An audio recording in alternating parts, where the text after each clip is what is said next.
সবাই বলে আমি ভালো, আমি জানি কি আমার মনের গোপন খবর জানে আল্লাহ জি। আলোতে আধারে নির্জনেতে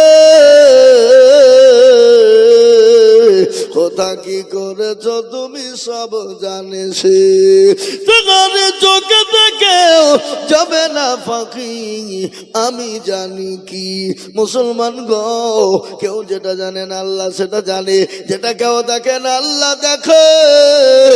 আজ আমি আপনাদেরকে বলবো বাবা, ইসলাম আছে থাকবে, রসুল্লাহর দিন আছে থাকবে, পেয়ারা নবীর দিন আছে থাকবে।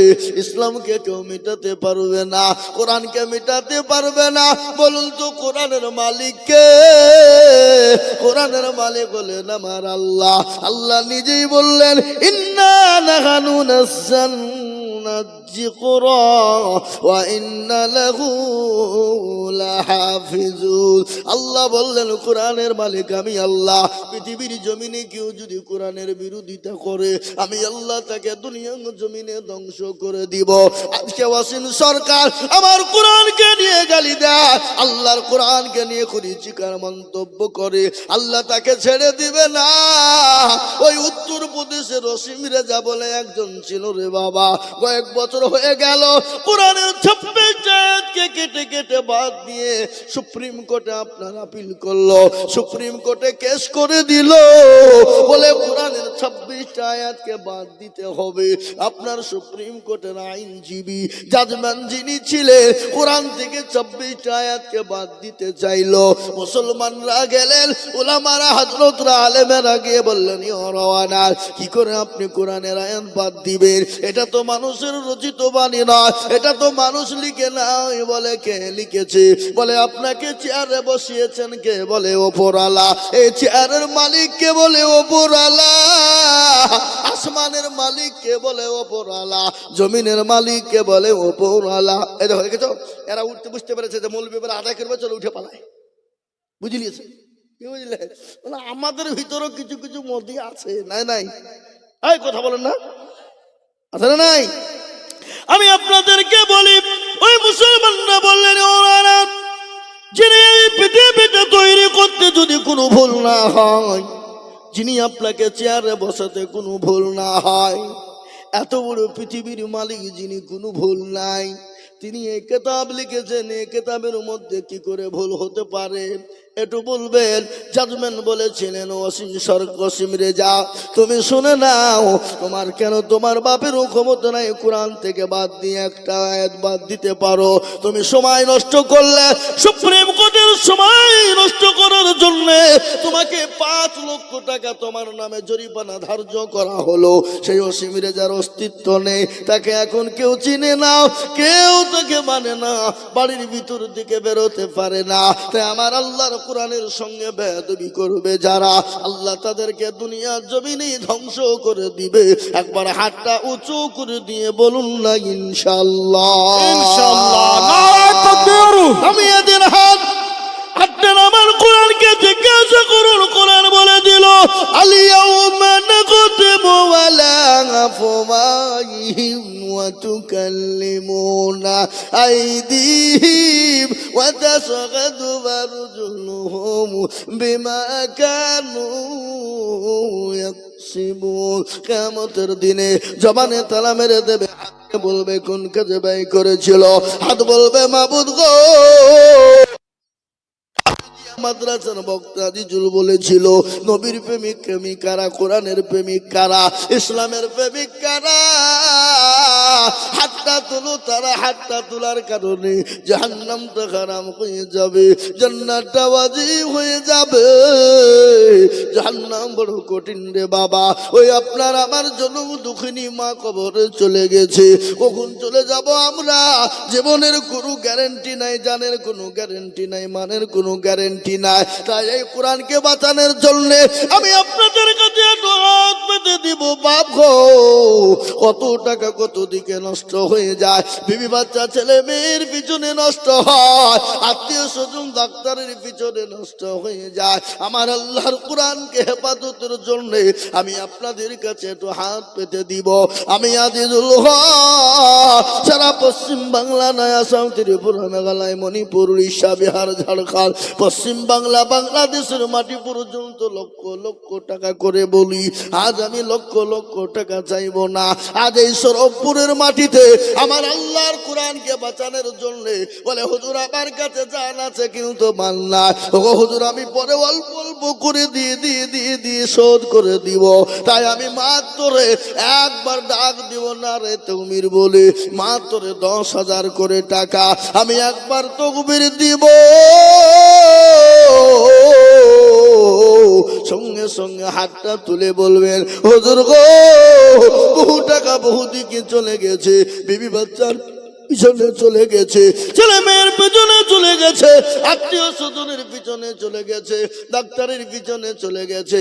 হুজুর গো, আমি আল্লাহর কোরআনের জন্য 10,000 টাকা দেব। একবার মহব্বত দিয়ে জোরে সরে বলি না রে তাকবীর, জোরে বলি না রে তাকবীর। ইনশাআল্লাহ এই মজলিসের ডানে বামে পিছনে সামনে উপরে নিচে আল্লাহর বান্দা দ্বীনের প্রেমিক ইসলামের জন্য, আল্লাহর কোরআনকে খিদমত করার জন্য, আল্লাহর কোরআনকে টিকিয়ে রাখার জন্য, অনেকের জন্ম দুঃখিনী মা, অনেকের বাপ, অনেকের সন্তান কবরে চলে গেছে, তাদের রুহের মাগফিরাতে আমার আল্লাহর কোরআনের খিদমতের জন্য আমি আপনাদের কাছে মাত্র 10টা করে 1000 টাকা চেয়েছি বাবা।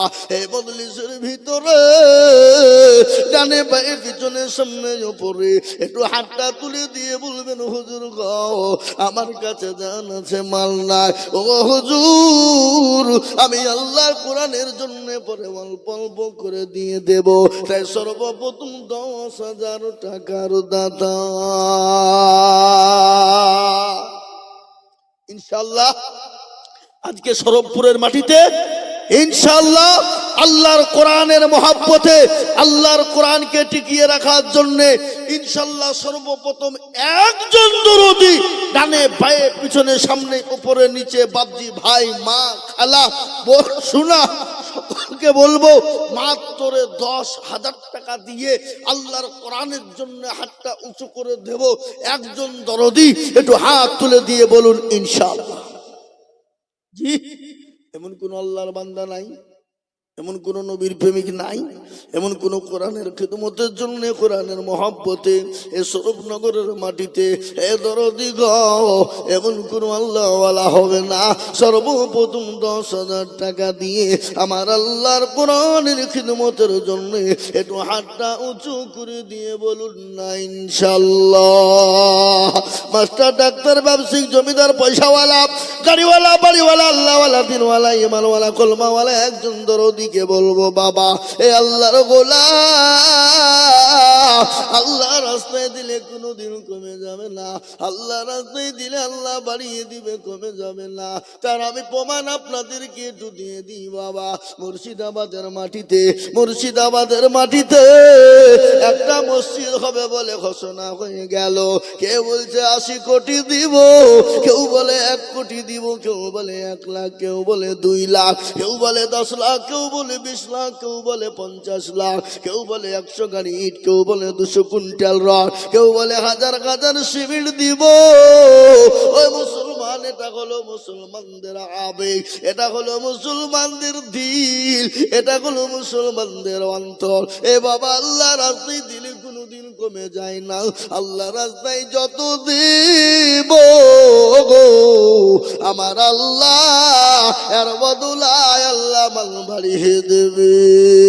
তাই আমি বলবো এই সরবপুরের মাটিতে একজন আল্লাহর বান্দা সর্বপ্রথম আল্লাহর কোরআনকে ভালোবেসে নবীর প্রেমিক মাত্র 10,000 টাকা দিয়ে বলবো হুজুর গো, ডাক্তারের দোকানে বহু টাকা দিয়েছি, বিবি বাচ্চা ছেলে মেয়ে আত্মীয় স্বজন বন্ধু বান্ধব ডাক্তারের দোকানে হাজার হাজার নষ্ট করেছি, আমি আল্লাহর কোরআনের জন্য আমি ইনশাআল্লাহ আমি অল্প অল্প করে দিয়ে 10,000 টাকা শোধ করব। এমন কোন আল্লাহর গোলাম, এমন কোন নবীর প্রেমিক একজন দরদি গো একটু হাতটা উঁচু করে দিয়ে আমার আল্লাহকে দেখিয়ে দিয়ে বলি ইনশাআল্লাহ। এবার হবে না শোনা? সরবপুরের মাটিতে এমন কোন দরদি একজন নাই, এমন কোন আল্লাহওয়ালা নাই, এমন কোন নবীর প্রেমিক নাই আমার আল্লাহর কোরআনের জন্য 10,000 টাকা দেব। ও দরদি আমি আপনাদেরকে একটু শোনাই রে বাবা, আল্লাহ রাস্তায় যত দিব আল্লাহ বানিয়ে দিবে।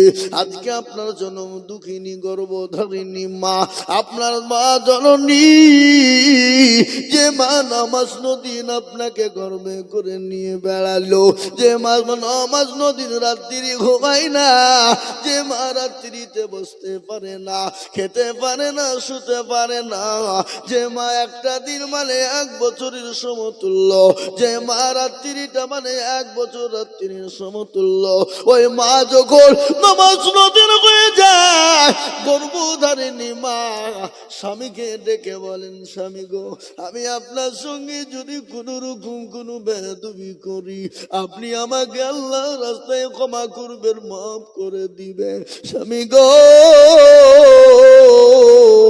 আমার কলিজার সন্তানদেরকে রেখে গেলাম, আবার কলিজার সন্তানদেরকে আপনি লালিত পালিত করবেন।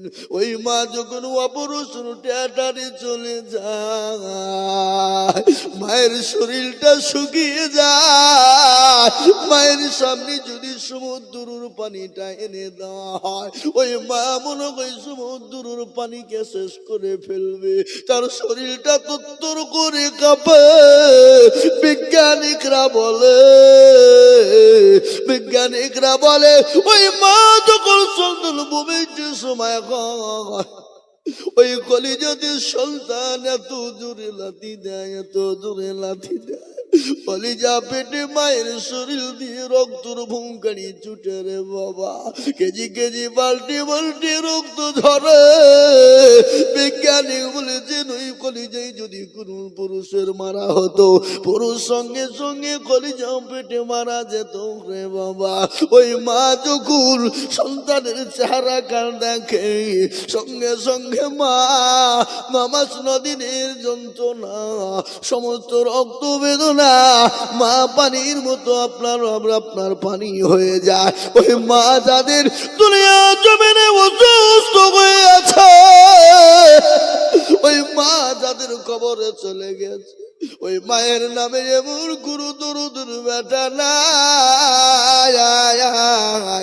মা তোর 10,000 টাকা দেনে বল।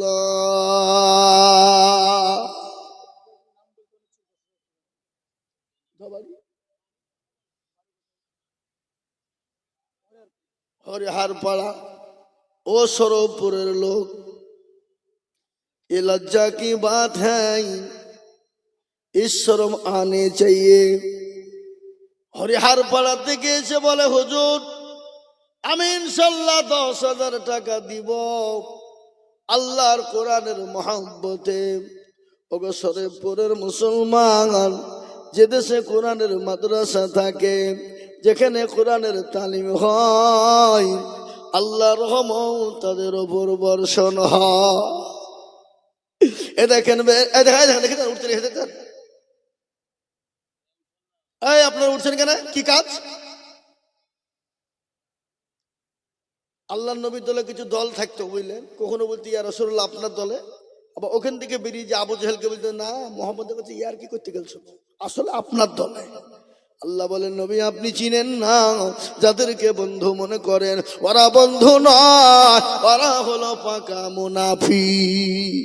কিন্তু জালসাতে থামেন, যারা জালসাতে এসছে বুঝলেন, কিছু লোক বক্তব্য শুনছে, যখনই আদায় শুরু করবে তখন উঠে পালাবে, দেখবেন তারা মুনাফিক। কি ফিক জোরে বলুন, হ্যাঁ কি নাম?